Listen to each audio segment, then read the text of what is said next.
झांसी के गुरसराय पटेल गार्डन में पूर्व विधायक द्वारा 1001 बहनों के लिए 21 अगस्त यानी कि भाई दूज के दिन राखी महोत्सव कार्यक्रम को प्रशासन की मंजूरी न मिलने के कारण रद्द कर दिया गया है। हालांकि कार्यक्रम की तैयारी जोरों शोरों से चल रही थी। कार्यक्रम को अंतिम रूप देते हुए कार्यक्रम में आने वाले बहनों के लिए भोजन की व्यवस्था चल रही थी, जिसमें आए हुए मजदूर वर्ग के लोग भी कार्यक्रम कैंसिल होने के बाद मायूस नजर आए। तो ये बड़ी खबर झांसी से है, जहां पूर्व विधायक द्वारा किए जा रहे कई वर्षों से राखी महोत्सव कार्यक्रम की प्रशासन द्वारा मंजूरी न मिलने के कारण राखी महोत्सव कार्यक्रम को रद्द कर दिया गया। दरअसल आपको बता दें कि पूर्व विधायक ने हाल ही में एक महत्वपूर्ण बयान जारी किया, जिसमें उन्होंने राखी महोत्सव के महत्व और उसकी राजनीति से स्वतंत्रता की बात की। उन्होंने कहा कि वे पिछले 20 वर्षों से राखी महोत्सव का आयोजन कर रहे हैं। कार्यक्रम में 12 घंटे बचे हैं और कार्यक्रम की परमिशन को प्रशासन ने कैंसिल कर दिया।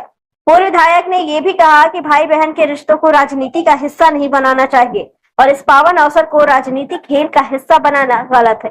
पूर्व विधायक ने आरोप लगाया कि प्रशासन द्वारा राखी महोत्सव की परमिशन कैंसिल करने का निर्णय राजनीतिक दबाव के कारण लिया गया है, जिससे वे बहुत दुखी हैं। उन्होंने कहा कि राखी का त्योहार भाई बहन के रिश्तों को और मजबूत बनाने का अवसर होता है और इसे राजनीतिक विवादों से दूर रखना चाहिए। दुखी मन से पूर्व विधायक ने सभी बहनों से क्षमा भी मांगी, ये कहते हुए कि वे सभी बहनों के घर घर जाकर राखी बंधवाएंगे ताकि राखी महोत्सव की परंपरा बनी रहे। पूर्व विधायक का मानना है कि राखी महोत्सव को भावनात्मक और सांस्कृतिक महत्व बनाए रखने के लिए वो इस महोत्सव को करते हैं और ये महोत्सव भाई बहन के प्यार का प्रतीक है। पूर्व विधायक ने कहा कि इस बार भले ही राजनीतिक दबाव के कारण कार्यक्रम की मंजूरी ना मिली हो, लेकिन अगली बार से वो कार्यक्रम के पहले ही मंजूरी ले लेंगे और अगर नहीं मिली तो कोर्ट का सहारा लेकर भी वो मंजूरी लेंगे, लेकिन अपने भाई बहन के रिश्ते को कायम रखने के लिए ये महोत्सव वो करते रहेंगे।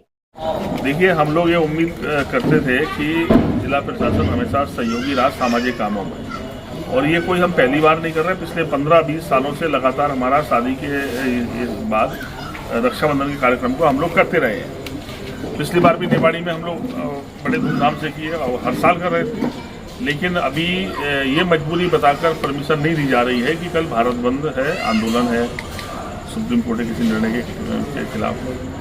तो मैंने सोचा कि चलो मैं एक दिन बात कर लेंगे, तब उसके बाद भी कोई सहमति नहीं दी जा रही और कहा जा रहा है कि भाई ये अभी हम आज कुछ तय नहीं कर सकते। तो हम लोगों ने तय किया कि ठीक है, हम लोग रक्षाबंधन का उत्सव बहन भाई के साथ मिलकर मनाने की कोशिश कर रहे थे। हमने अपने साथियों से कहा, समझ लो कि कोरोना फिर दोबारा से लगा हुआ है इस समय और परेशानियां हैं लोगों के बीच में, तो हम लोग अब उस रूप को ना करते। जब हम इकट्ठे हो रहे थे, इकट्ठे ना होकर हम सब लोग घर घर जाएंगे। विभिन्न कार्यालय जहां हमारे लोग हैं तहसील स्तर पर, उन लोगों से ड्यूटी लगा देंगे कि आप जाके हमारे प्रतिनिधि बनकर आप उनके बीच जाके राखी बंधवाएं और उनसे मिलकर आएँ, उनके सुख दुख की बात पूछें, उनकी परेशानी पूछें और हम सब मिलकर फिर अगले साल मिलेंगे और फिर अब की बार सब तैयारी उस तरह से करेंगे और पहले से परमिशन लेंगे और परमिशन अगर कैंसिल करेंगे तो कोर्ट से परमिशन लेंगे। लेकिन अगली बार ऐसा मौका नहीं होगा कि वो रोक सके हम लोगों को मिलने से नहीं रोक सकता। देश का कानून ये कहता है हमारी स्वतंत्रता के अलग अधिकार हैं हमारे पास। लेकिन अब वजह ये है कि कल कार्यक्रम है और आज परमिशन फिर कैंसिल है। खाना पीना सब बना है, हज़ारों लोगों का सब इंतजाम था, इतने सारे लोग बड़ी तैयारी से, हमारी बहनें दूर दूर से आ रही थी। कहीं ना कहीं सबको परेशानी उठानी पड़ेगी। मैं अपनी बहनों से भी क्षमा चाहता हूँ, इस परेशानी के लिए हम लोग मजबूर हैं आज। मैं राजनीति करने वाले लोगों से भी कहना चाहता हूं कि राजनीति करने के जो विरोध के तरीके होते थे या तरीके रहे हमारे पूर्वजों ने जो हमें सिखाया है कि आप कोई बेहतर काम करते हैं तो दूसरे से उम्मीद करते हैं वो और बेहतर काम करें और आगे बढ़ के वो भी करें, पर ये नहीं होता कि आप एक सामाजिक कामों को भी रोक देंगे अपनी तानाशाही से। मैं सोचता हूँ ये ठीक नहीं है, ये परंपराएं ठीक नहीं है और ये इतना गुरूर और इस तरह से सत्ता के मद में ये अपनी ताकत का इस्तेमाल करके इस तरह का भाव रखना बहुत दिन ज़्यादा नहीं रहा, किसी का नहीं रहा।